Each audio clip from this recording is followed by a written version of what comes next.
გამარჯობა მეგობრებო. მოგესალმებით ჩვენს ჩილოსოფის არხზე.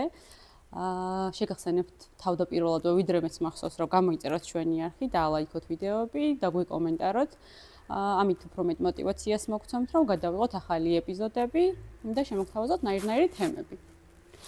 მე და ლაშა გიბრუნდებით. დღეს ვისაუბრებთ ტრამვებთან დაკავშირებით. მე მინდოდა რომ განგვეხილა ესეთი რამე რომ რამ ვებიდან როგორ შეიძლება გამოვძვრეთ ისე რომ ვიყოთ შემდეგ უფრო ძლიერები. ანუ ის გამახსენდა რაც არ გყავს გვაძლიერებს. აი ეგ რო განვავითაროთ ძალიან მინდა. ეგ შეშია ხო? რაც არ გყავს გვაძლიერებს. მე მინდა რომ ჩვენ ტრამვებზე ვისაუბროთ. და ჩემი ტრამვებით დავიწყო? ხო, იმიტომ რომ ინდივიდუალურად ისე რო განვიხილოთ პირად საკითხებს. ჩემი აზრით უფრო საინტერესო იქნება მაყურებლისთვისაც და ჩვენთვისაც თერაპიის მსგავსი იქნება. აი, ოკეი, საინტერესოა. კი, მართლა. საერთოდ ტრამვა რაც გვაქვს ერთი ის არის რომ დევნილები ვართ სამაჯაბლოდან. კი, 2008 წელს აგვისტოში წამოვედით ერთად სხვათა შორის. ხო. და 16 წლისები ვიყავით მაშინ, 16 წელი ერთად ცხოვრობდით, მეზობლები ვიყავით სოფელ ავნევში. იქაც მეზობლები ვიყავით. აქაც მეზობლები ვართ და ეხლაც მას მერე სულ მეგობრობთ. და ეს ტრამვა უკვე ისეთ ასაკში მოგვეწია, ასე ვთქვათ, რომ შეგნებულ ასაკში, ასე ვთქვათ. შეგნებულ ასაკში და თან გარდატეხის ასაკში, როცა იდეაში უკვე თავის დამკვიდრების ეტაპი გქონდა რა, რაღაცების დამტკიცებას ცდილობდით საკუთარი თავისთვის, სხვა ადამიანებისთვის და კაკრას მაგ მომენტში, ზუსტად მაგ მომენტში მოხდა ეგეთი ამბავი. აი რა მინდა იცი თქვა, მოდი მე მგონი აზრიც გაგაწყვეტინე. ოღონდ მოდი ახლა სანამ მაგას იტყვი, ის თქვათ ჩვენ რომ რაღაც არ გვიხსენებია.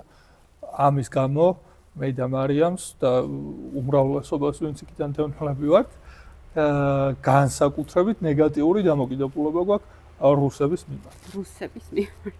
ხო, ანუ ქსენოფობები არ ვართ არც ხარ რაღაცა ისე დაიქნება. ანუ ესე მოხდა რა, უბრალოდ სხვანაირად ვერ უყურებ. ხო, просто ყველას ერთ ქვაში არ ვხარშავთ, მაგრამ ძირითადად მაინც უფრო ნეგატიური განწყობები გვაქვს.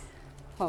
და მანდ მინდოდა რადგან თინეიჯერობის ასაკი ახსენე, ეგ ასაკი ხო ურთიერთობების გამყარების არის ზოგადად მეგობრებს შორის განსაკუთრებით და სადაც გავატარეთ იქაც კარგად მახსენდება, იმიტომ რომ ზოგადად ამ ხალხმა ძალიან კარგად მიგვიღო.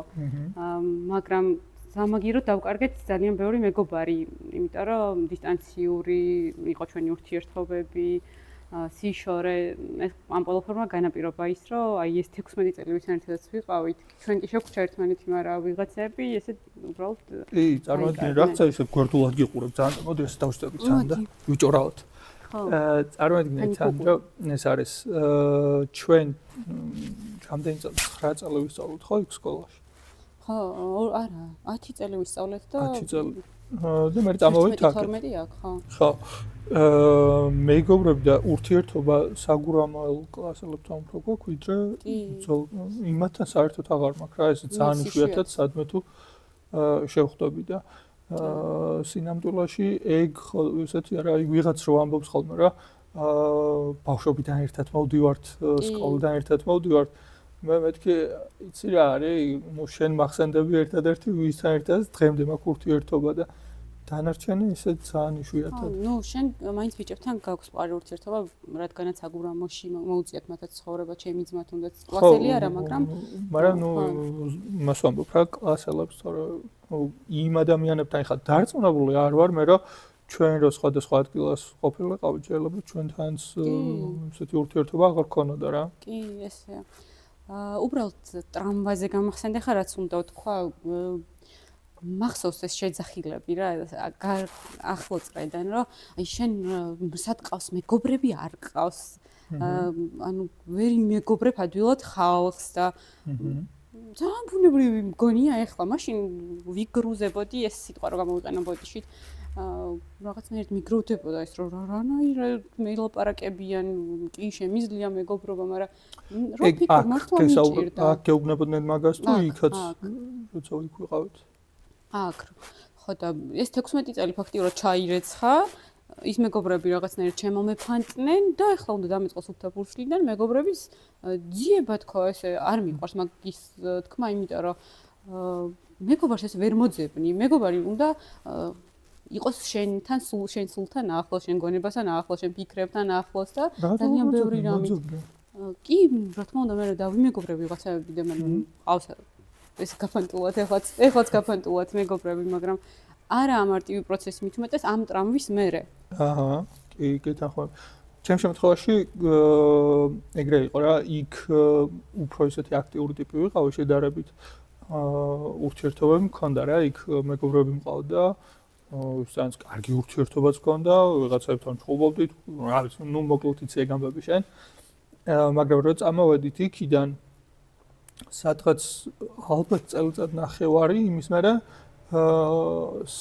ის მეგობრები ხო დავკარგე იქ ვინც იყვნენ, მაგრამ ახალი ადამიანი ვერ გავიცანი ვერავინ ვისთან შეიძლება და დამეგობრება. ხო, იგივენაირად ხო, ეხლა როგორც ხო, იგივე ჩემი ძმა ყავს, იგივე აქ მეგობრები ვინც ყავს, აი ეგეთი ანუ მაგის მერე ერთადერთი ჩვენ აქაურ კლასელთან დამეგობრდი ძალიან რა. მაგრამ ის პერიოდი ძალიან დიდი წვეტა იყო ჩემთვის. ეხლა ამ გადმოსახედიდან შეიძლება ძალიან ცოტაა, მაგრამ მაგას აქში ძალიან ბევრია რა, მარტო როცა ხარ არავინ ყავს, რაღაცა უცხო გარემოში მოხვდები, საერთოდ სხვანაირი სიტუაცია ვიდრე იქ იყო. ძალიან რთული იყო. ძალიან დრამული იყო. ხო, შეიძლება მაშინ კიდევ ვერ ვიაზრებდი და ეხლა აქედან რომ ვუყურებ ჩემ თავს, ეხლა ძალიან რთულად მეჩვენება ეს ყველაფერი. მაგრამ ვამართლებ ჩემ თავს იმით, რომ აი უცბად შემოგეცალა და ისეთი ასაკი გარდა ტეხისასაკი რაღაცნაირად ყველაფერი გარდა მტეხია და ხელახლა იწყო ყველაფერს. მაგასაც ისედაც ძნელია რომ ახალი მეგობარი გაიჩინო, იმიტომ რომ ისიც უნდა მოგერგოს შენს ცოტა კაპრიზნი როგორ არის ქართულად, რაღაცა მიზეზებს ეძებ საკუთარი თავის დამტკიცებას, ისიც მაგას აქშია და ისიც იმავეს აკეთებს და ძალიან რთულია რომ შეუთავსო ერთმანეთს რა ხასიათები. მე 25-ის მერე შედარებით უფრო ადვილი. ხო, მაგრამ მას მერე მომდევს მე რომ რამდენი სამსახური გამოვიცვალე, რამდენი სკოლა, მერე უნივერსიტეტი, აი იშვიათი ადამიანებია რა, ესე შეუკრებ რომ ჩემი ადამიანები დაუძახო, მაგრამ არიან რაც თავარია და ეგ ძალიან მახარებს. ხო და რაც არ ყავს გვაძლიერებს. თვითონ სამსახურში ერთი ადამიანი არის? ზუსტად არის. მე მგონია მაქვს ურთიერთობა მე მგონია რომ არ არის ცოტა ბევრია. ხო, არ არის ანუ მეგობარს რასაც ეძახი, ეგეთი ტიპები არიან. მე იმედება, მოდი ესე ვიტყვი. ხო, ყოველდღიური ურთიერთობა არ მაქვს, იმიტომ რომ ხა სხვა სამსახურებში როცა ვართ, სხვადასხვა სამსახურებში, სხვადასხვა ოჯახები ყავს, ერთად არ ვცხოვრობთ. ურთიერთობა ჩვენც არ გვაქვს ეგრე. ხო, მაგრამ მეგობარს და მე იმედება თქო, რომ თქვი, კი, დაუძახებ. თუნდაც ახლა წინა ეპიზოდი მქონდა ჩემს სტუდენტობის მეგობართან, მარიამთან და აი როცა შევხვდი რაღაცა ის ძველი ისინი წამოიღო რა ჩვენი საუბრები გამახსენდა და ძალიან კაი რაღაცეები. მან ანუ ესეთი რო გაიხსენებ მე. ბედნიერი ტიპი ხარ, სტუდენტობის მეგობარი არ მყავს. ხო. ძალიან რთული. ხო, ანუ ჩაკეტებული ვიყავი მაგ პერიოდში. ტრამვებიც წამოგვეწია, მაგრამ ჩვენ და მოდი ჯერ ისე ომზე ვისაუბროთ. კაი. მე ტრამვული სტრესი. ხშირად ყვები ხოლმე ისტორიებს რა, სამსახურში არ ვიცი, თანამშრომლებთან, მეგობრებთან. შემოწლი პოზას პოდიში. რა ხდებოდა ხოლმე იქ რა? ჩვენთან. და ძალიან ეს არის ხოლმე საინტერესოა იმათ რეაქციებზე დაკვირვება რა, რაც ჩემთვის ბუნებრივი იყო ძალიან და იმათთვის რაღაცა შეიძლება ესეთი უცხო ამბავი იყოს. ახლა 90-იანების პერიოდში რაღაცა მომეწონა, მეც ეგრე დავждები. 90-იანების პერიოდში საქართველოში ყველგან ტრავმა იყო ახლა. კი, ყველა ახლა რომ უსმენ ხოლმე ჩვენი თანატოლები, ასე ვთქვათ, ყველა ცუდად იყვნენ. ომი იყო, თბილისში ომი იყო. შიმშილი იყო, გაჭირვება იყო, არაფერი არ იყო, არავინ არაფერი, ერთადერთი იარაღი უნდა გჭეროდა ხელში და ყოფილიყავი მხედრიონში ან გვარდიაში, იმისთვის რომ რაღაცა შენი შესაძლებლობები დაგემტკიცებინა. თუ კარგი მეცნიერი იყავი, აქ არანაირი პერსპექტივა არ, ანუ არაფერში პერსპექტივა არ იყო რა. მაგრამ იყო ერთი ძალიან საინტერესო რაღაცა, ჩემი აზრით. შეიძლება ძალიან პათეტიკურად ჟღერდეს ახლა იქ, მაგრამ ჩვენ ასაკში, ჩვენ ბავშვობაში ძალიან ახლო ურთიერთობები გქონდა ერთმანეთთან რა. კი. მათ შორის ისიც შეიძლება რაღაცა გაჯეტებითაც თამაშობდით ერთმანეთთან, მაგრამ რაღაც გამახსენდა Sony-ს რო თამაშობდით ხოლმე. ხო, მაგრამ ისე იყო. დიდ ასაკში შედარებით უფრო. მაგრამ აი ბავშვობაში არ ვიცი მახსოვს გოგოები რეზინობანას რო თამაშობდით ხოლმე. ლახტით რო ერთმანეთს ვეჯიბრებოდნენ. გასობანა, დამალობანა, რავი ძალიან. ხო, ანუ ომობანა და ისე ომში რო ომობანა თამაშობდით და საინტერესოა. ხოდა მაგ რაღაცებს რო უყვები ხოლმე, აი მაგალითად ის რო იარაღის გასროლის ხმაზე ვიცნობდით ხოლმე რა იარაღიდან ისროდნენ. ცოტა ეს არის უცნაურია რა სხვა ადამიანებისთვის. ხო, უცნაურია და ზოგადად უკვირთ ხოლმე რომ იქ როგორ ცხოვრობდით, როცა ესეთი მდგომარეობა იყო, მაგრამ ეხლა ჩემი გადმოსახედიდან, ეხლა იქ როგორ ცხოვრობდით, ესეთ მდგომარეობაში თქო ვფიქრობ, მაგრამ ძალიან ბუნებრივად. ხო, როგორ ცხოვრობდით თქო, მაგრამ ძალიან ბუნებრივად. ანუ შიში დიდად არ იყო. იმ სიტუაციაში იცხოვრებდი ფილთან ერთად. აი, მე ვფიქრობ, რომ არა. არა. ძალიან რთულია. ჯერ აქ რო ვცხოვრობ საქართველოში, ეგ არის ჩემთვის რთული გადასახარში. რომ შვილთან ერთად აქ ვცხოვრობ, აქაური განათლება, აქაური ჯანდაცვა, ისე მაშინებს ეს ყველაფერი რაც მოდის. რასო, მე ძალიან დიდი სიამოვნებით. იცხოვრებდი ხო? კი, რო შემიშვან დღეს ვეწავა. ვაუ. არც დავფიქრე. არ ვიცი. ჩულის პერსპექტივაზე თუ ვფიქრობ, ცოტა რთულია. მაინც. ცოტა რთულია, არ ვიცი. ეხლა მაინტერესებს შენ რას ფიქრობ? რა მოგცა ამ გამოცდილებამ? რა მოგცა? ცუდი რაც მოგცა, ხედავთ, ვიცით. მე არ ვფიქრობ, რომ რაღაცა ბევრი ცუდი მომცა იმან იქ რო გავიზარდა პირიქით. არა, ომის შემდგომ გამოცდილებამ მაგას ვამბობ. იმიტომ რომ იქ ცხოვრება. თუ ვამბობ ხოლმე რომ 16 წელი იქ ვიცხოვრეთ, კიდე ვთქვი უფრო მეტი. იქ დაიბადნენ, იქ გაიზარდნენ, იქ გათხოვდნენ და უცბად ეს წარსული თლიანად გეფერფლება, ანუ ერთი ცალის სურათი რო ბავშვობის ის არ გადაგვირჩა. ანუ თლიანად აი ხაზი გადაესვა რაღაცნაირად. ვერ ჩახვალ და ვერ ნახავ შენ სახლს, იმიტომ რომ თლიანად გასწორებულია ჩვენი სოფელი მით უმეტეს მიწასთან. იმ ჩიხებში ვეღარ გაიული. ესე უბრალოდ რაც მეხსიერებას დარჩა, ისინი თუ გვაქვს კიდე დარჩენილი. მეტი ან სიზმრებში ამბობ. სიზმრებში ხო. იცი არის, მე გამგონია, რა თქმა უნდა ცუდია, მაგრამ აი წარმოიდგინე ახლა შენ რომ ყველა ფოტო გქონდა შენი ბავშვობის რა, ისე ძალიან არ დააფასებდი როგორც ახლა რაღაცა სურათს რო ნახავს, აი შეიძლება ძალიან უშნოდ გამოიყურები, მაგრამ გიხარია რომ შენი სურათია, ნახე სურათი გაქვს დარჩენილი. ეგ არ ჯობია. ნუ ჯობია და არ ჯობიაზე თუ ავიღებ, ჯობია რომ ყველა ფოტო მქონდეს. ხო, კაი. ეხლა მაინტერესებს აი იმ პოსტტრაუმულმა სტრესმა ომის შემდგომ შენ რა მოგცა, რითიც შენ თვლი რომ შენი თავი გააძლიერა, შენი პიროვნება გააძლიერა? მოდი მაშინ მთლიანად ეგ რო ავიღოთ რა პერიოდი და პლუს ომის პერიოდი და მაგის შემდგომ პერიოდი. ეგ ნეგატიური გამოცდილებები რაც არის ახლა უფრო რეზისტენტული ხდები ისეთი რაღაცების მიმართ, რაც რეალურად არ არის მნიშვნელოვანი რა.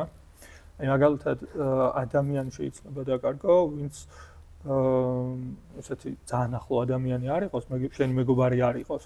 მაგრამ კარგი ადამიანია. დაკარგვას გულისხმობ, რომ გაუშვა უბრალოდ შენი ცხოვრებიდან. ხო, ან შეიძლება რაღაცა პერიოდში ძალიან მეგობრობდით, მაგრამ მე თქვენი გზები გაიყო იმის გამო, კი არა, რომ დისტანცირდით ერთმანეთისგან. რაღაცა არ ვიცი, ტოქსიკური ურთიერთობა გაგიჩნდათ ერთმანეთში, ან ვერ გაუგეთ ერთმანეთს. და მაგ პერიოდში თუ ანუ ამ გამოცდილების შემდეგ თუ გაუშვებ მას ადამიანს უფრო გიმარტივდება. ხო. ეხლა რო გადავხედე ჩემ თავს რამდენი გამიშვია თქო, ესე უმტკივნეულად. ხო. და კიდე იცი რა მაგ გამოცდილებაში კი გაგაწყვეტინე აზრი, მაგრამ მე გააგრძელე აუცილებლად. სახლების შეცვლაც უმტკივნეულად ჩემთვის. იცი რამდენი სახლი შევიცვალე და რაღაცნაირად კი იყო მაინც ემოციურად ვიყავი ემოციურად რაღაცნაირად განწყობილი, მაგრამ იმდენად არა, როგორც მეკონა. მე დღემდე მიჭერს, დღემდე ძალიან მიჭერს რა, ხალხთან მიმართებაში კი ბატონო, მაგრამ საცხოვრებელ ადგილზე ძალიან მიჭერს, აი ვერაფრით ვერ შევეგუე იმას, რომ სადღაც ცალკე ვცხოვრობდი, ესე იყო ეს ძალიან რთულია. ხო. აი კი არა სტუმრად ვერ რჩები ვერავის. შეიძლება მე დათომ ან ჩემმა მეუღლემ შემიქნა ეგ კომფორტი, რომ რადგან ერთად ვართ, უკვე მნიშვნელობა არ აქვს, სად ვიქნებით. ნუ როგორ არ აქვს მნიშვნელობა, მაგრამ ბევრი გამოვიცვალეთ მართლა და ეგ დისკომფორტი და ემოციური მიჯაჭვულობა სახლთან მე არ მქონია. ხო, თან ვიყო ისო სექსისტი. ნუ ეგ არაფერ შუაში ახლა კავშირი არ აქვს მაგას, მაგრამ მე მგონია რომ ანუ თეორიულად ვერ დავამტკიცებ მაგას, მაგრამ უბრალოდ ჩემი აზრია რა. თითქოს ქალები ბავშვობიდან ემზადებიან იმისთვის, რომ სახლი ერთხელ მაინც უნდა შეიცვალონ რა ცხოვრებაში. შესაძლოა მაგ ანუ მაქედან გამომდინარე უფრო მზად იყვნენ ვიდრე კაცები. კი, ან შეიძლება ძალიან შტერობას ვამბობ. არა მგონია. კვლევებს თუ შევატარებთ მომავალში, რაც გვიჭირს ხოლმე საქართველოში კვლევები, ვერ იტყვი რომ კვლევა აი ამ თემასთან დაკავშირებით საქართველოში პასუხობს რომ მოყავს თუ ამერიკული, ინგლისური და სხვა გამოცდილებები სამწუხაროდ. ნუ კვლევითი ინსტიტუტები არ გვაქვს მაგიტომ, მაგრამ გარდა მაგისა არც ინფორმაცია არ არის იმ კვლევებზე, რაც ჩატარებულია რა. მაგალითად დოქტორანტები ან მაგისტრანტები რა არ საჯაროვდება ესე იგი. კიდე ჩამოთვალეები. აი, კიდე მე ძალიან დამეხმარა ეგ იმაში, რომ ის პერიოდი, სადღაც არ ვიცი, მე კიდე რაღაცები დაემთხარა ჩემს, მაგრამ ერთი 4 წელი დაახლოებით, აი სტუდენტობის პერიოდი, სანამ გერმანიიდან ჩამოვიდოდი, ძალიან მიჭირდა ურთიერთობა რა, აი ნებისმიერ ადამიანს რაც არ უნდა კარგი ტიპი ყოფილიყო, მაინც ძალიან მიჭირდა. რაღაცა ვერც მეგობრდებოდი, ვერც ურთიერთობას ვერ ვაწყობდი. მოდი, მან ჩაგეჩრები და ვიტყვი რომ ეგ ასაკი ხო გარდატეხის პერიოდი კი არა და თინეიჯერობის პერიოდი, მოზარდობის პერიოდი. მაინც ესე ეგოცენტრიზმით გამოირჩევა. და კიდე იცი რითი რომ ჩემი შეხედულებები პრიორიტეტულია და აი თუ ჩემი შეხედულების არ არის ეს ადამიანი, მოდი არ შემოუშვებ, ჩემთან საერთოდ ეს ჩაუკეტავ, კედელს აღუმართავ. თუ რამეში მე მახსოვს ჩემ თავზე. მაგალითად ფეხბურთი არ უყვარს, მაშინ კარგად იყოს. იგივე მუსიკას არ უსმენს, მაშინ კარგად იყოს. მე მქონდა ეგ გენი დაალაგებული და მაგის მიხედვითაც ვაფასებდი ადამიანებს. მაგ პერიოდში კატეგორიები მქონდა და აქ ჩავაგდა, თან ჩავაგდა. ესეც ისინი არ მქონდა პიკები. და აი მაგის მერე შენ სხვა რქონია თქო ეგ ამბავი თუ ანუ ნახე ეგრე კატეგორიულად არა ანუ ხა მიმხებლობა იმისა რომ შეიძლება სხვა მუსიკას უსმენდეს ცოტა უფრო მეტად შეიძლება მქონდა ვიდრე შენ ხო პირობითად რა მაგრამ მეც მქონდა კი რა თქმა უნდა ეს რომ ვიღაცა თუ არ ვიცი რუსულ მუსიკას თუ უსმენდა მე მგონა რომ მე იმაზე ბევრად მაგარი ტიპი ვიყავი რა რუსულ რაღაცა არ ვიცი რაღაცას უსმენ შტერობას ან რაღაცა ესენი თუ უყვარდა მელოდრამები თუ უყვარდა მეგონა ფილოსოფოსი ვარ რაღაცა ისეც უყურებ შენ ეს როგორ ამბობს ის კალე მე სახალხო არტისტი ვარ შენ არავინ არ ვიცი ეგეთ დამოკიდებულება მქონდა რა ხო ანუ ეგ მაინც ასაკმაც განაპირობა რომ ვიღაცებს არ უშვებდი შენ ცხოვრებაში ასაკმაც განაპირობა მაგრამ იმ განოცდილებებმაც ვერ ვიტყვი რომ მაგაზე ანუ მაგას გავლენა არ ქონია თქო რა მაგას ჰქონდა გავლენა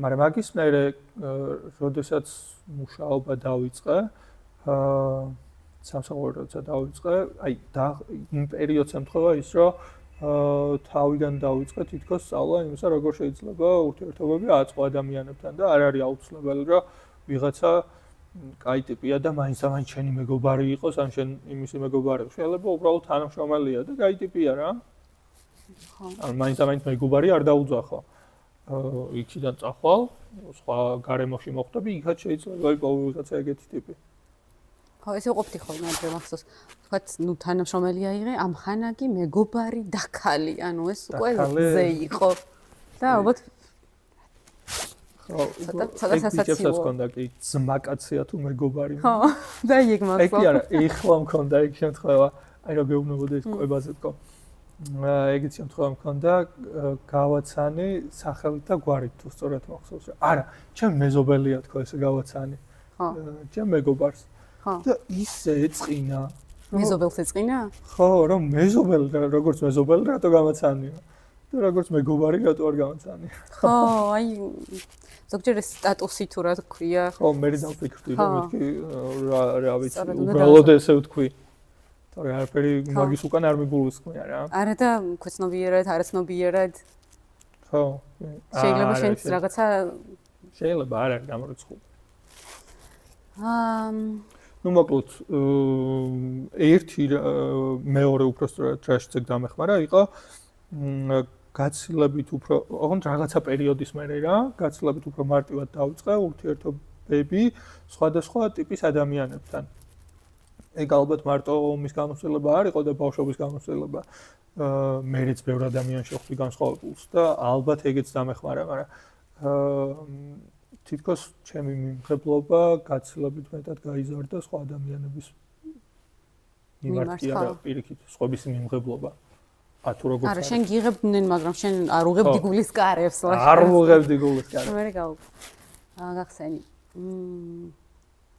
პოსტტრაუმული სტრესი ზოგადად ეხა მინდა ჩაულებრივი აი მქონდა რამდენიმე ნაცნობის საინტერესოა PTSD ჯარისკაცებთან ეგ უნდა მეთქვა ზუსტად ჯარისკაცების მაგალითი რამდენიმე შემთხვევა მქონდა მათ შვილებს ვიცნობ და სავალალოდ რომ დასრულდა ეგეთ შემთხვევებიც მქონდა რომ გამოვიდნენ ამ მდგომარეობიდან ეგეთ შემთხვევებიც მქონდა ზოგადად აღმოჩენა ეხა შეიძლება ოჯახის წევრისთვის ცოტა რთული იყოს პოსტტრაუმული სტრესის და როგორ უნდა მივიდნენ ხოლმე მაგამდე სად დაეჭვდნენ რომ შეიძლება ეგ იყოს ომის შემდეგ ჯარისკაცის შემთხვევაში ამბობ თან უშუალოდ მან შემჩნევა არ არის ძალიან რთული რა თუ მეც ესე ვფიქრობ რომ არ არის რთული მაგრამ მაშინ ესე ვიტყვი რომ აღიარება უფრო რთული ოჯახის წევრების მხრიდან შენი ამ მდგომარეობის ხო მიდრე აღმოჩენა კი ეგ შეიძლება თორე ისე ნებისმიერ შემთხვევაში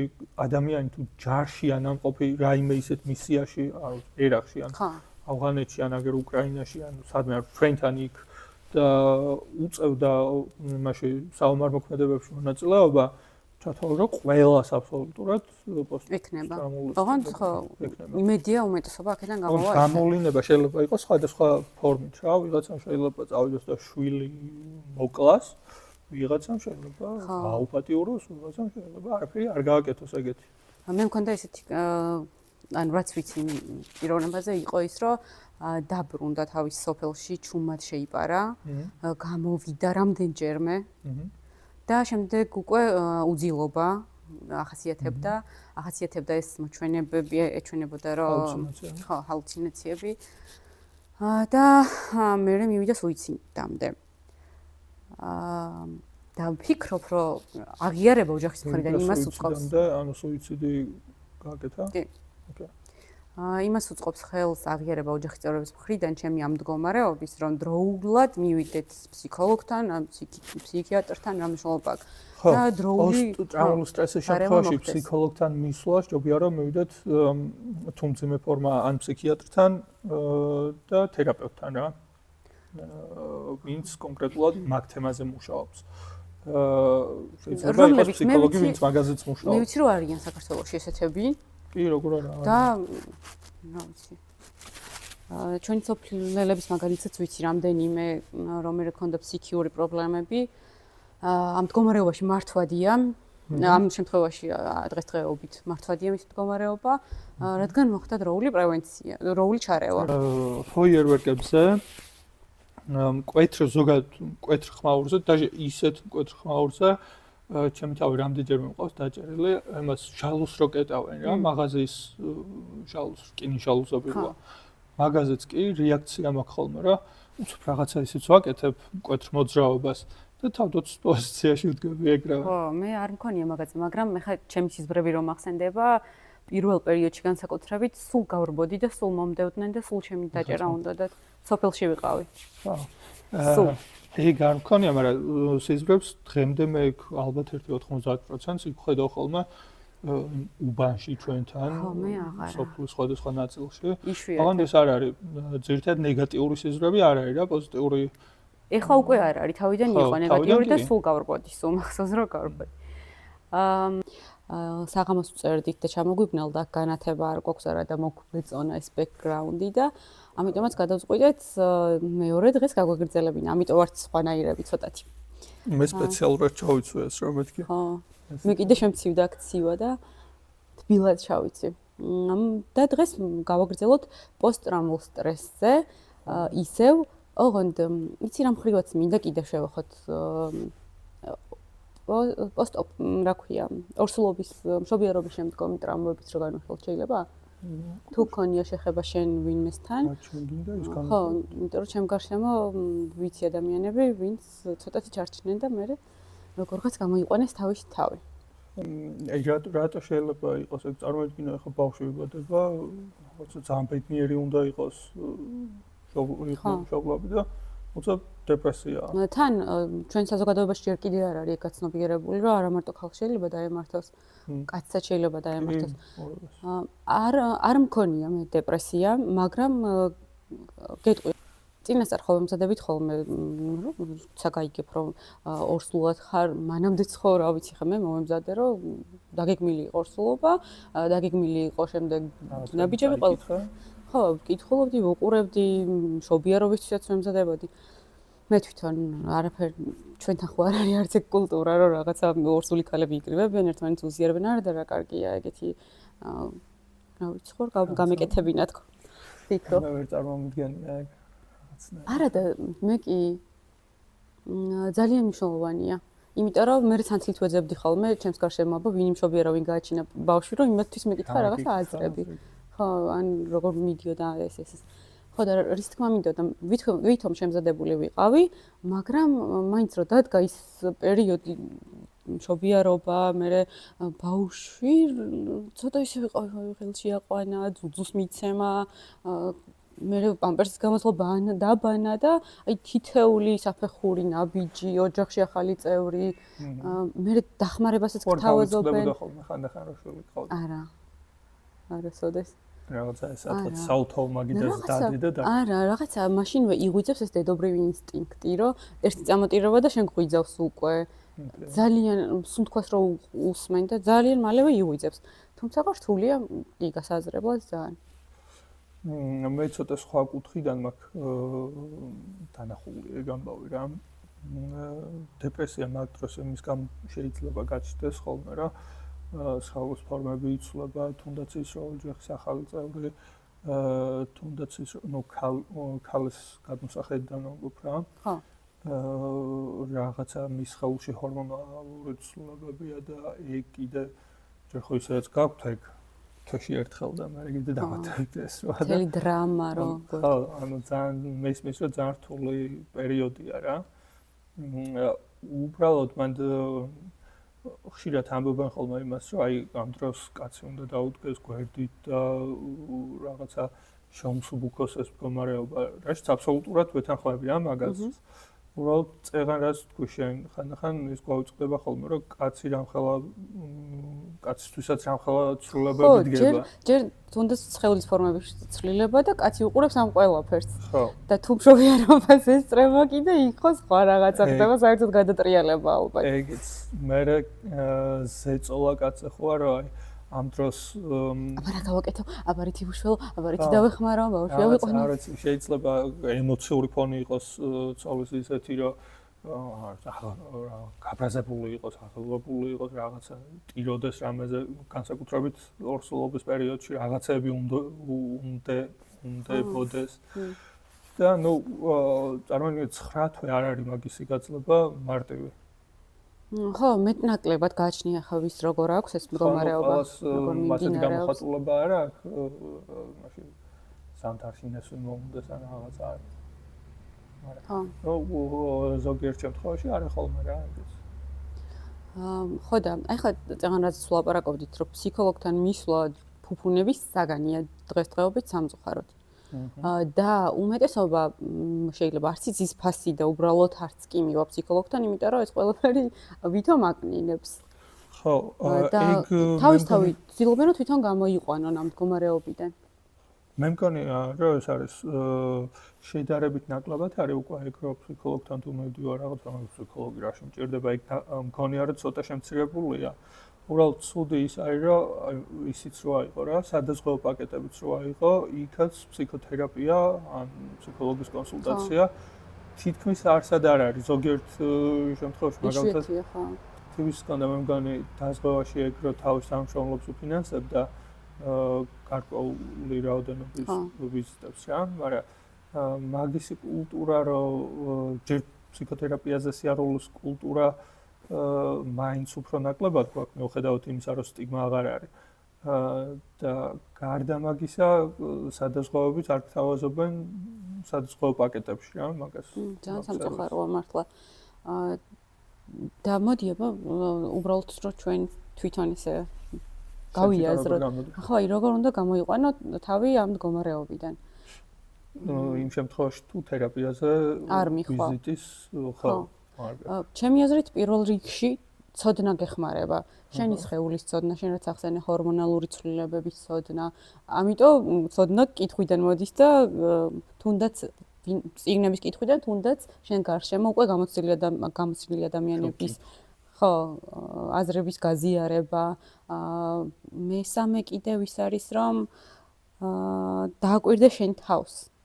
და შენ მდგომარეობას. ეს ამბობდე ორსულობის პერიოდში ხო კაია რომ აზრებს უზიარებ, მაგრამ შემდგომ პერიოდში უფრო მნიშვნელოვანი. ხო, ცუდი, ანუ რაღაცა რო იყოს რაღაცა ჯგუფი, სადაც ანონიმ დედათა ისაც პირველი შეგლიყა. კი, მართლა ძალიან კარგია და ეგეთი წრეები მე გავიგერო თბილისში არსებობს რამდენიმე წინაზე, მაგრამ აი სხვა ქალაქებში ახლა სადაც მე ვცხოვრობ რუსთავში მაგალითად არ არის საერთოდ არ გამიგია რომ ეგეთი რამე არსებობდეს. თან ეს ფინანსებთან არ არის კავშირში, მინდა ვახსენო. ხო, ანუ ეგ უბრალოდ შეგიძლია იმაშიც არ შენთან სახლში მოვაწყო ერთ დღეს, მეორე დღეს კი არა და ერთ კვირას, მეორე კვირას სხვასთან და თან ყავასდალოთ, თან იჭორავთ ცოტას, თან გავუსიარებთ თან. სოციალიზაცია ხდება მინიმუმ, მარტო ბავშვზე არ ხარ ორიენტირებული, ცოტა ტვინსანია ვარ. მე უნდა შეგიწყონ მაგ დროს ხელი რომ ბავშვებით არ მიხვიდეთ იქ. და კიდე აი ეგ საკითხი არის ძალიან მნიშვნელოვანი, როცა დახმარებას გთავაზობენ, მიიღე ეგ დახმარება. ჯერჯერობით ჩვენ საზოგადოებაში არის ეს კულტურა ისე დამკვიდრებული, რომ აი ქმრის დედა გეხმარება, ან ვიღაცა გთავაზობს დახმარებას. ამიტომაც მიეცი საშუალება, რომ მინიმუმ საჭმელი გაგიკეთოს, ან ბავშვი აიყვანოს რამდენიმე მე მაგაში არ ხედავ ცუდს არა. არა, ნახე ცუდი არ არის, მაგრამ ქალის გადმოსახედიდან ცოტა ეს არის, რომ რა მე ვერ გავაკეთებ, ჩემს ოჯახში ვიღაცა ახალს უშვებ, ჩემს სამზარეულოში ვიღაცა ახალს უშვებ, ხო ხდები? ხო, არა, მესმის, ანუ რაღაცა კონკურენციის ამბავია რა. არის, ხო. თან თუ ეს არის, რა ქვია. მაგის აღიარება კიდე ცალკე. ახალი ოჯახი თუა თან, მაგ შემთხვევაში ისიც მოქმედებს, რომ რაღაცა ჩემ ხარს მინდა რომ მე თვითონ გავუკეთო რაღაცები და ხო, არა, ქმარზე არა. აღიარება ქვისგანაც მე ვიღო მაგ ნაწილში. მე მგონი ბავშვზე უფრო, რომ მე თვითონ რა ვერ დავბან, მე თვითონ რა ვერ გამოუცვლი. გამოუცვლი, უბრალოდ დაისვენე და ცოტა ხანი სხვა გააკეთებ შენ ნაცვლად, არა უშავს. რუსული ეს რა გამონათქვამი იცი? დაიოდ ბირი, ბიგი. რა მოხდა კაცო? ანუ არის სიტუაციები, როცა დახმარება ჭირდება ადამიანს, ხო?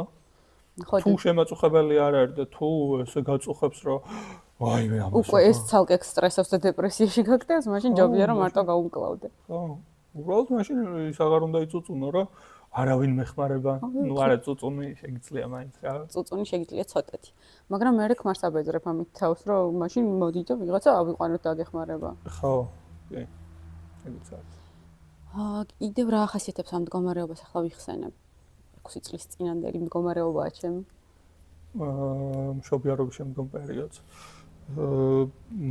მანდ აი წეღანას თქვი არა ხოლმე ის რომ ყველაფერი ხო პირველად ხდება რა. ხო. რაღაცა არ ვიცი პირველად დაადგა საჭმელი ხელზე თუ როგორ არის ეგ გული აერია ბავშვს. რაღაცა პირველად გაცივდა ცხელი მოგივიდა საკვები იმასთან შედარებით ვიდრე უნდა ყოფილიყო. წყალი ზუსტად იმ დროს არ დაალევინე, როცა გეწერა რომ უნდა დაელია. ხო, და ამაზე ხარ მართლა ორიენტირებული მთლიანად. ხო, ანუ რობოტულად ვცდილობ რომ გავყვე. ჩემი აზრით არ მე არ მიმშობიარია ჯერ. ეგრეა. ჯერ. ეგრეა და მეორე შვილი ვისაც ყავს და კიდე უფრო მეტი შვილი, ისინი ამბობენ ხოლმე რომ აი მეორეზე და მესამეზე ეგრე უკვე აღარ ვარ. ცოტა უფრო მსუბუქდება ეგ ამბავი.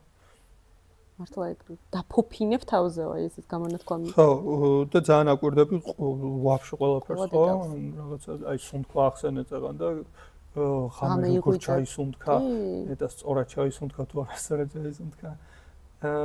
და საკუთარი თავი, ნუ ბუნებრივი არა შედარებით უკანა პლანზე გადაგყავს რა.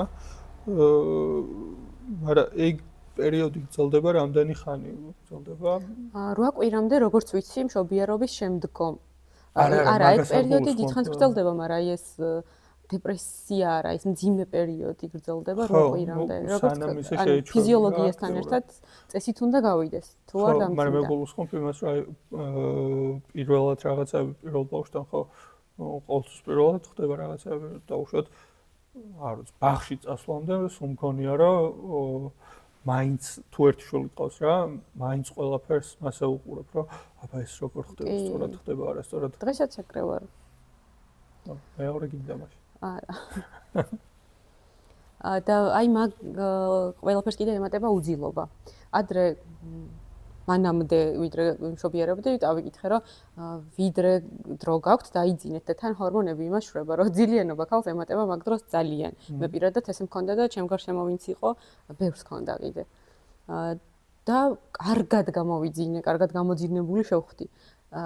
თუმცა და მე კიდე გემატება უძილო ღამეები, იმიტომ რომ ბავშვი უნდა გაიღვიძოს, გამოუცვალო, აჭამო და რავი, შეიძლება იტიროს, იმიტომ რომ შებერილია და ასე შემდეგ. აი ეგ უძილო ღამეები კიდე ვისაც უფრო სუსტი ნერვები აქვს, ან მომზადებული არ არის, ან სხვა რამე განაპირობებს დეპრესიას, ეგ უძილო ღამეები კიდე ცალკე ემატება. ცალკე სტრესია. ხო.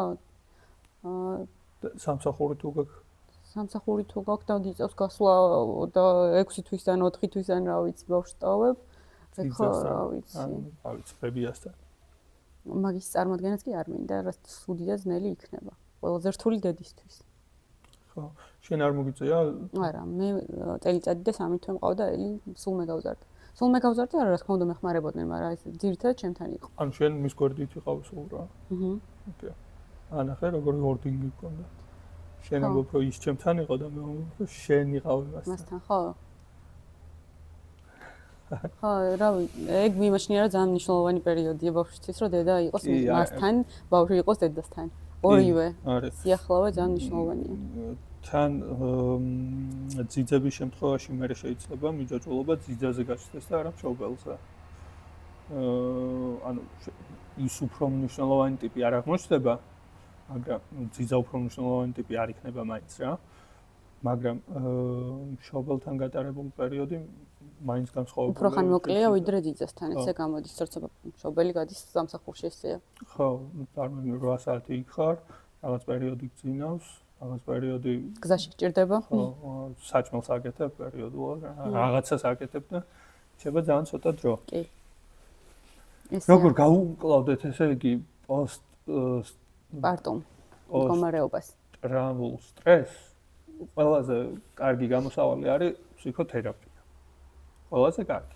მაგის საშუალება თუ არ გვაქვს, იმის მიხედვით რა ტრავმა შეიძლება გქონდეს გადატანილი, უნდა ვიცავთ, რომ ისეთი ადამიანები მოვძებნოთ, ვისაც დაახლოებით მსგავსი შეიძლება ზუსტად იგივე არ ქონდათ ცხოვრებაში რა, მაგრამ მსგავსი გამოცდილება ექნება და იმათთან გავაზიარებთ. ხო, იმათთან გავაზიარებთ, იმიტომ რომ ეხლა შენ რომ მშობიარობაზე მე მომიყვედა იმ ტკივილებზე ან რაღაც არ ვიცი ხო, ბოლომდე შენ ვერ გაიგებ.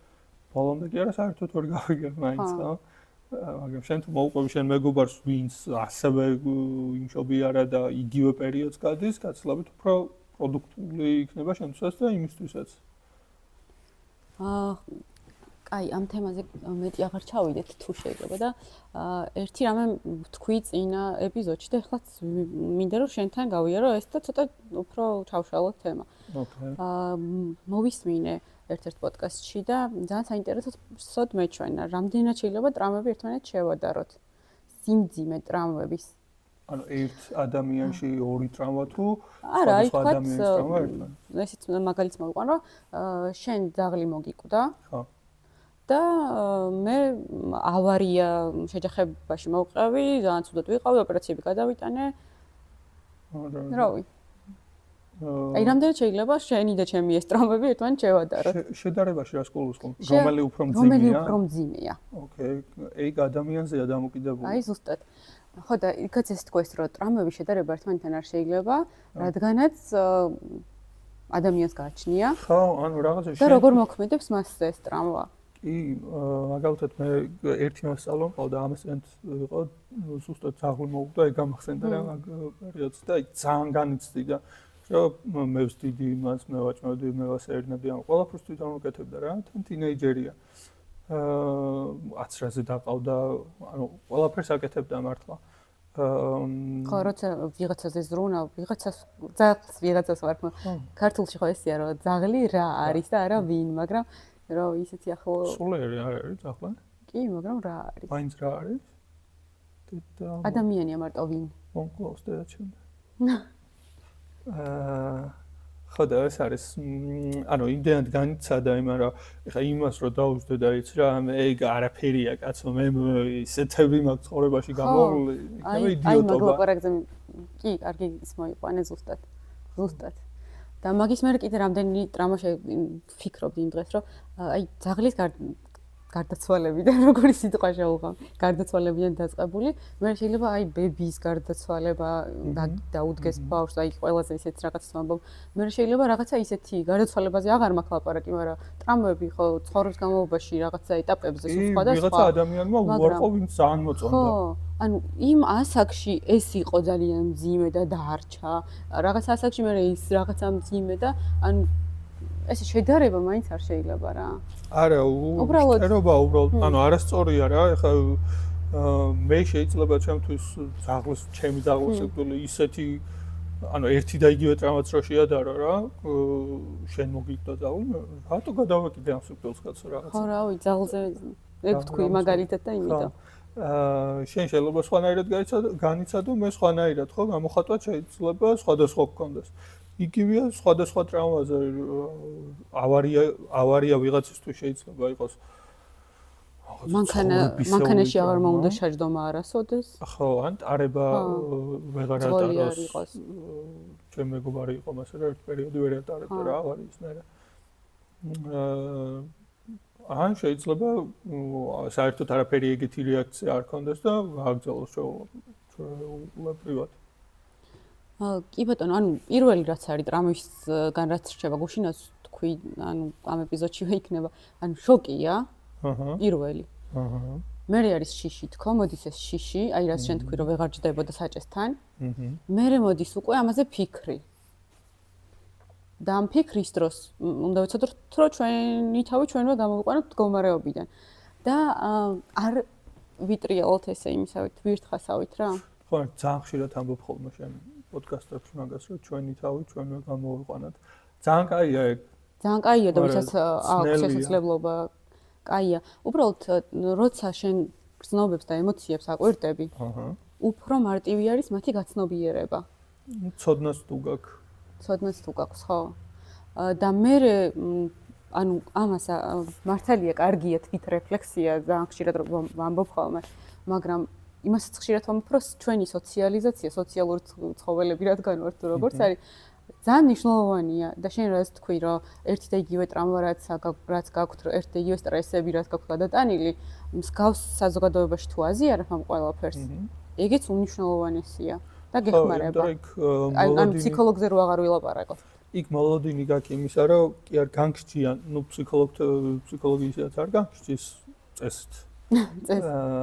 მაგრამ იმ ადამიანებს როცა უკავშირდები, ვისაც მსგავსი გამოცდილება შეიძლება კონდეს, იქ მოლოდინი არ გაქვს იმისა, რომ ვიღაცა განგსჯის, რაღაცა შენ ნათქვამს არასწორად გაიგებს, ან რაღაცა შენთვის შეიძლება იყოს ძალიან უცნაური, რომ აი მომისმენია რომ შვილი რო ეყოლათ თავიდან ვერ ცნობდნენ იმას რომ ეს ბავშვი უყვარდათ თუ არ უყვარდათ და მაგის გამო ძალიან დამნაშავედ ცნობდნენ თავს რომ შვილია და როგორ შეიძლება არ მიყვარდეს ან ემოცია არ მქონდეს მის მიმართ ხო ეგეც შეიძლება სხვა ადამიანებიც იყვნენ ვისაც იგივე გამოცდილება აქვს და იმას რო უზიარებ თითქოს შენ ტვირთსაც აზიარებ რა იმათზე აი რის თქმა მინდა კიდე იცი ომთან დაკავშირებით ხა რადგან თავიდან ამაზე ვსაუბრობდით მე მგონი ადრეს ადღაც ვთქვით ან შენ გაგიზიარე მარტო არ მახსოვს როცა სხვა ადამიანი ვინც არ არის დევნილი და ჩვენნაირად იგივე არ გადაუტანია მაგრამ 2008 წელსში იყო ესეთი მდგომარეობები ალბათ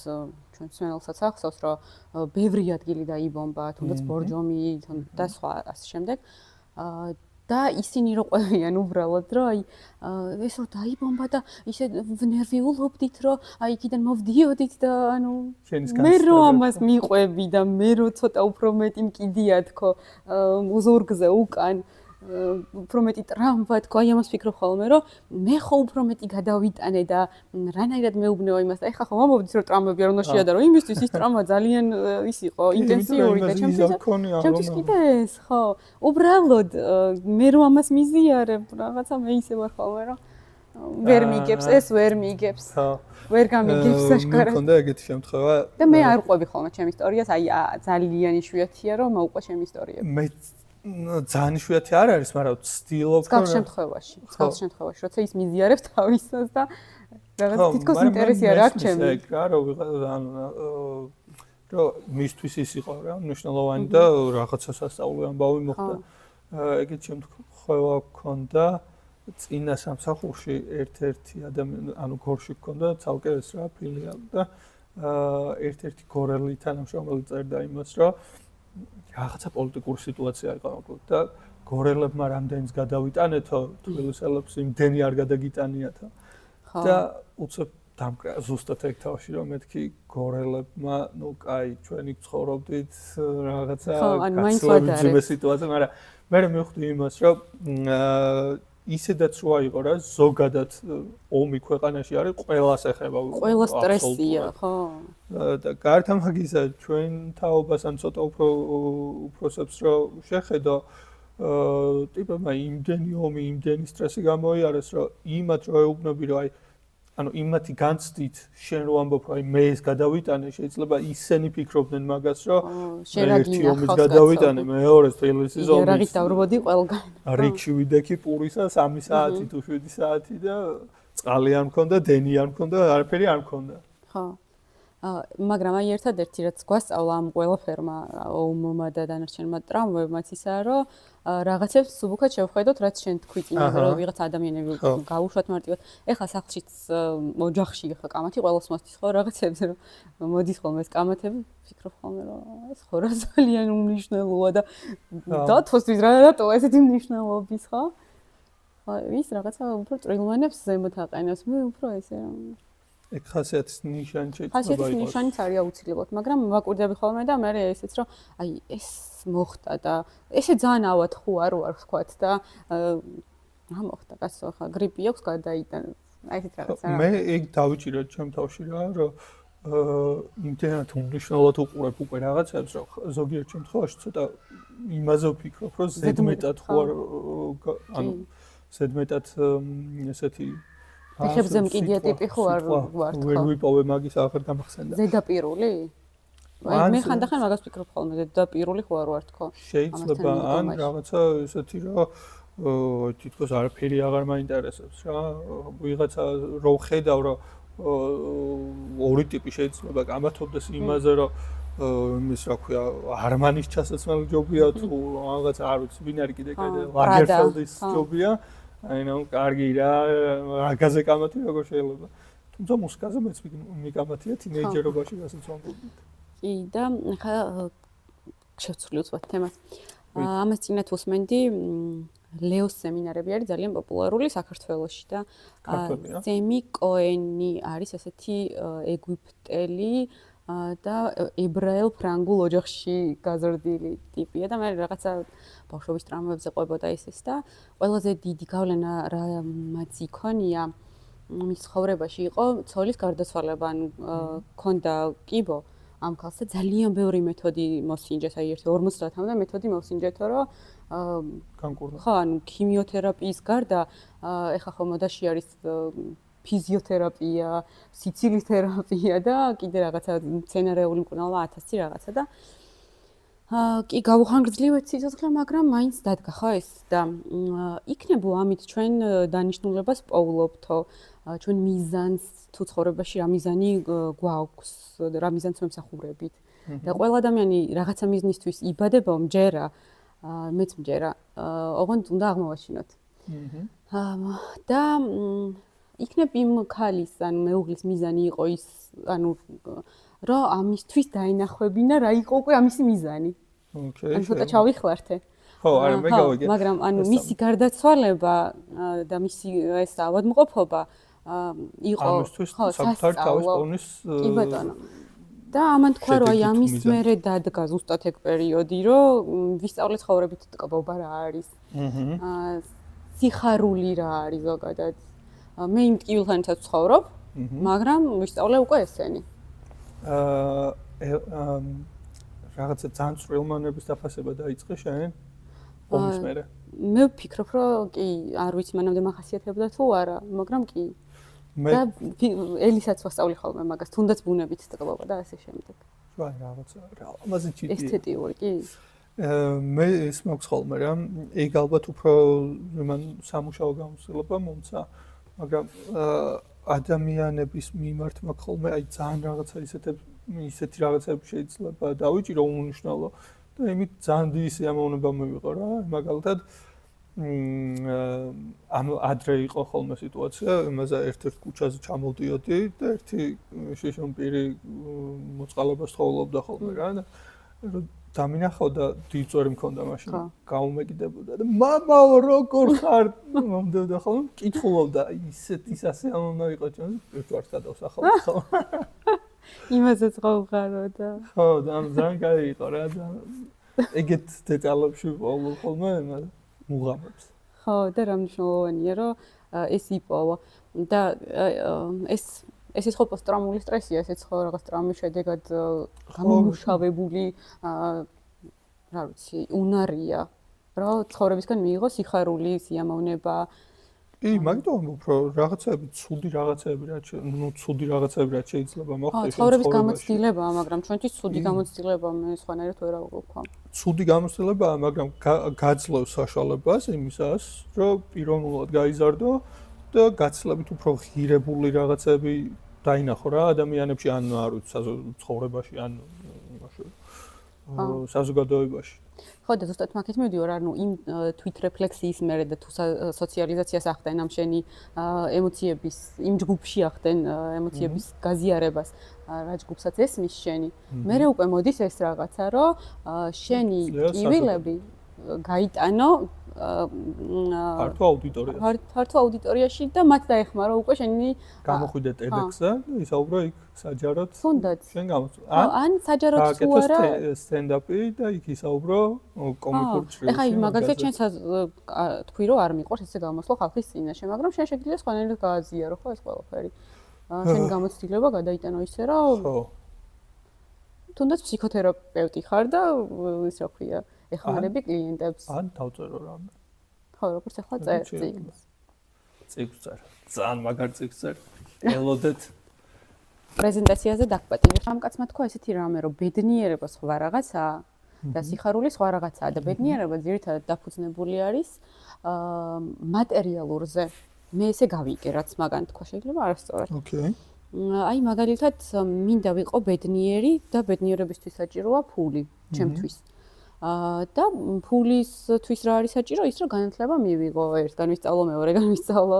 ფულისთვის რა არის, ანუ ჩემი ბედნიერებისთვის არის საჭირო, რომ ვიღაცის თვალში მაგარი გამოჩნდა და მყავდეს მაგარი მანქანა, მეცვას კარგი ფეხსაცმელი, ანუ ეგო დავიკმაყოფილო. ეგო რასაც ქვია, ეგოს კმაყოფილება. ხო, ეგ შენის კახური ანეკდოტი რო აიცი? ხო, აბა რომელი? მიხო რო წავს, რა ქვია, ხის ჭრილში რო წავს რა. და ვიღაცა ტიპი მიდის და ეუბნება რომ იხო, აი აქ რო წევხარო. არ ჯობია რაღაცა წახვიდე ისწავლო, ის გექნება, ეს გექნება, ეს გექნება რაღაცა, ბევრი ფული გექნება. და ეს მიხოს უეკითხება, რისთვის მინდა, ეს ბოლოს ის ეუბნება რომ აი ესეთი მდიდარი რო იქნები, მე არაფერს არ გააკეთებ. ისე წევარო კაცო. ისე არაფერს ვაკეთებ, უკვე ბედნიერია. მე არ მგონია რომ ფულში იყოს რა. ანეკდოტების მოყოლა ჩემი საქმე არ არის, უბრალოდ ეგ გამახსენდა. მე კიდე არ მეცინება ხოლმე და მე რეთქო ვკითხულ. ხო. ხოდა მე არ მგონია მაგ ნაწილში ვერ დავეთანხმებ რომ ბედნიერება ფულშია, საერთოდ არ არის. არა, ეს კონკრეტული მაგალითი ერთი რაღაცა უბრალოდ მოვიყვანით, თორე შეიძლება შენ ეგოს სხვა რაღაცა აკმაყოფილებდეს. რაც შენში აი სიხარულს და ცხოვრებით ტკბობას არ იწევს. ანუ ეგოს კმაყოფილება არ იწევს ამას.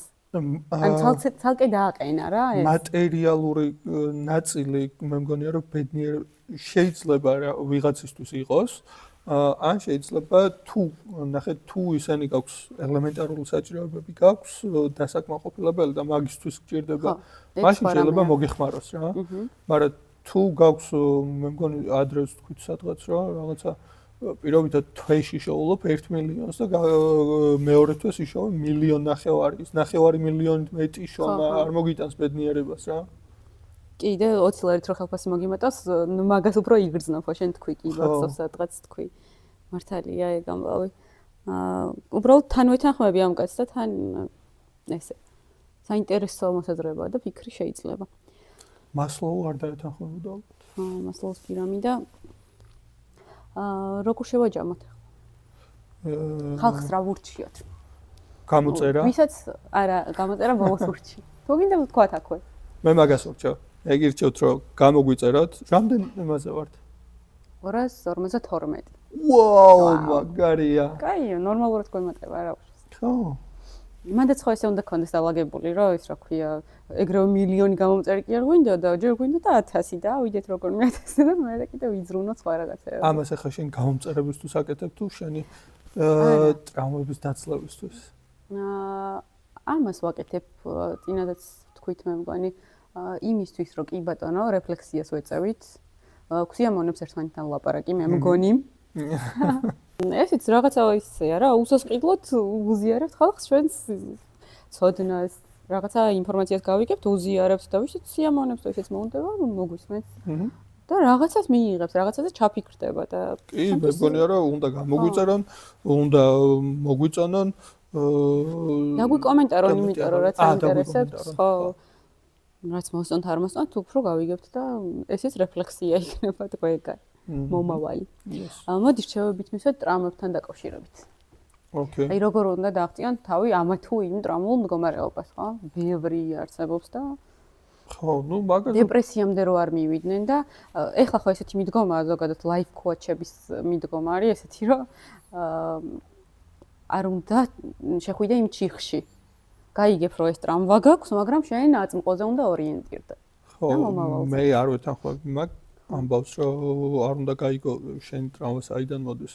მგონია რომ პირიქით უნდა გაიგო. ხო, უბრალოდ მე იბლანდებიანო იქო და ეჭიდებიანო იმას და მე აღარ იციან როგორ გამოვიდნენ იქიდანო და ამიტომ როცა აწმყოზე ხარ ორიენტირებული და აი აქ და ახლა მაგისტრის უფრო აქ და ახლა სპეციალისტის დახმარება. იმ ნაწილში ვეთანხმები რომ რაღაცა წაიკითხავ რაღაცას დასერჩავ ან ChatGPT-ს კითხავ Google-ში ჩაწერ და მე ყველაფერი შენ გჭირს ხო? ანუ ეგ შტერობაა ახლა ან ის მესამე კურსის სინდრომი როა რომ რაღაცა დაავადებას კითხულობ და უი ეს მეც ხომ აქ. კი, ეგ ყველას გაგვივლია მე მგონი. მაგ რაღაცა ასაკში. ანუ მაგ ჩიხში თუ შედიან ეგ მაგაში ვეთანხმები ეგ არასწორია ეგ არ უნდა აკეთო რა. მაგრამ გააცნობია რომ შენი მდგომარეობა საიდან შეიძლება მოდიოდეს ან მასე ზედაპირულად თუ შეხედო მაშინ კი უბრალოდ ძალიან პოპულარულია ეს მიმდინარეობა ძალიან გოგო მაშინ პოპულარული ხდება უკვე ვიღაცას რო აწყენინე ისიც არ უნდა გაიაზრო ხო რომ რატო შეიძლება შენ მეგობარს აწყენინე ან ოჯახის წევრს აწყენინე და არ უნდა გაიაზრო რატო აწყენინე აწყოზე ორიენტირდი და არა უშავს აწყენინე კიდევ აწყენინე ხო აი თვად ეგრეც მე ის სიტყვებით ხიბლავენ რომ თვად ეგრე კი არ არის კაცო გაიაზრე უბრალოდ იმაზე ბევრი არის ფიქრა და ჩიხში არ შეხვიდე. ჩიხში მართლა არ უნდა შევიდეთ და არ ვიტრიალოთ ერთ ბორბალზე ესე. აბურო. თერაპევტის დახმარება კაი, თვით რეფლექსია, ამაზე ფიქრი, კიდე რა. კიდე დახმარების ხელის თხოვნაც თუნდაც რა და გაზიარება ძალიან მნიშვნელოვანია. სხვა დახმარება თხოვ. ხო. კი. არა თერაპევტს. ეგეც რთული არ არის მარტივად რომ ვიღაცას დახმარება თხოვო, იმიტომ რომ უნდა გადალახო ის რომ ჯერ უნდა აღიარო ის რომ შენ დახმარება გჭირდება. ეგ განსაკუთრებით არის ხოლმე ისეთ შემთხვევებში რა აი აზარტულ თამაშებზე, ნარკოდამოკიდებულებაზე, არც კიდე სხვა შედარებით უფრო მძიმე ამბები რაც არის ხოლმე რა, იქამდე რომ მიხვიდე რომ შენ დახმარება გჭირდება. ხო, რაღაცას დამოკიდებული რო ხარ ობსესიურ კომპულსიურ დაავადებებს ვეძახი ხოლმე. ბევრი რამეა ეგეთი. აღიარება ძალიან მნიშვნელოვანია და მე უკვე გატანა ამ ყველაფრის. აღიარება არის პირველი ნაბიჯი. რო შენ მე მქონია ეგეთ შემთხვევები რამდენიმე, რომ უთხოვიათ თავის შვილზე ან ძმაზე ან ვიღაცაზე, რომ აი იმას იქნებ დაელაპარაკო, ოღონდ არ იცის, რომ შენ ფსიქოლოგი ხარ, ან არ იცის, რომ ან ეგ თუ კი თავისი გადაწყვეტილება არ არის და თვითონვე არ ხვდება ადამიანი იმას, რომ დახმარება ჭირდება, აზრი არ აქვს საერთოდ. ხო, უბრალოდ არიციან ხოლმე მიდგომა მაგ დროს როგორ მიიყვანონ ფსიქოლოგთან. ხო. ან მაშინ ინტერვენცია უნდა მოუწყო სამეგობროც რა შეიქმნებოდ და უთხრათ რომ შენ დახმარება გჭირდება. შენ ახლა დახმარება გჭირდება. ან შენ გასუქდი და დიეტაზე უნდა დაჯდა. ან უნდა მოუკლო ღორივით ჭამას და ცოტა ნაკლები ჭამა. ყველა ერთად რო გეუბნიო, უფრო შედეგია. კარგი, დღეს ტრავმებთან დაკავშირებით ამაზე ვასრულებთ, თუმცა არ არის გამორიცხული, რომ მომდევნო ეპიზოდებში გავაგრძელოთ და კონკრეტულად ჩაუღრმავდეთ ხოლმე. კონკრეტულ ტრაუმებს. ხო, იმიტომ რომ ფიქრობ საინტერესო თემაა. და თუ და გაინტერესდებათ და კონკრეტული კითხვები გაქვთ, ძალიან გთხოვთ, რომ დაგვიკომენტაროთ, მოგწეროთ Instagram-ზე, TikTok-იც გვაქვს, Facebook-იც გვაქვს, სადაც გინდათ შეგვეხმიანეთ მე მინდა ერთხელ მოვაწყო თემას. ბოდიში, ერთხელ მოვაწყოთ ეგ რა. ლაივი? არა. რამე კითხვები თუ ექნებათ, ვინმეს თუ ექნება, გამოაგზავნონ. დავჯდეთ, თან გაცრავად. თან ვიღადაოთ. ხო. კითხვებზე ცოტა ვიხუმროთ და თან რაღაცა ცოტა სერიოზულადაც უპასუხოთ. ხო, მე იცი რომ მქონდა კიდე ვინმე ვისაც არ ერიდება თავისი ამ ეგოს ამოტანა თუ რაც არის ცნობიერი ამოტანა. ონლაინ ფსიქოთერაპიის კურსიც მაგარი იქნება თქო. ოკეი. ვინმეს თუ დავითანხმებთ მაგაზე, ძალიან მაგარი იქნება.